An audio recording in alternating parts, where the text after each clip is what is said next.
ఉండరు.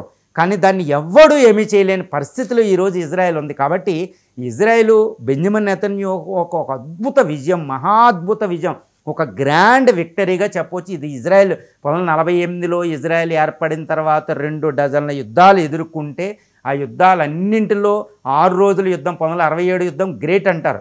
కానీ దానికంటే మించింది ఈ అక్టోబర్ 7, 2027లో మొదలయ్యి అక్టోబర్ 25న ముగిసిన 2 సంవత్సరాల యుద్ధమే ఇజ్రాయెల్ చరిత్రలో గొప్పది.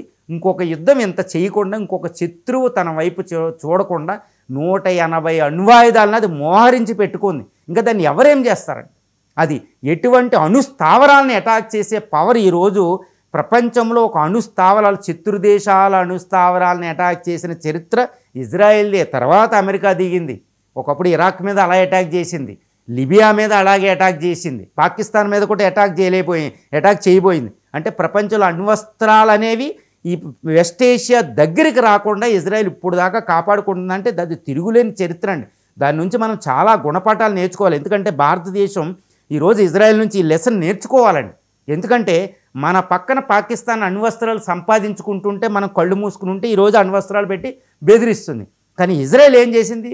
శత్రు దేశాలు ఏవి అసలు అణ్వస్త్రాలు సేకరించకుండా చేసేసుకుంది. అటు లిబియాని ఆపింది, ఇరాక్ని ఆపింది, ఇప్పుడు ఇరాన్ ఆపుతుంది. ఎంత శక్తివంతం! ఈ విషయంలో మనం ఇజ్రాయెల్ నుంచి గుణపాఠాలు నేర్చుకోవాలి. అందువల్ల ఇజ్రాయెల్ గెలుపు అంటే అది భారత్ గెలిపే అని అయితే నేను చెప్పగలుగుతాను.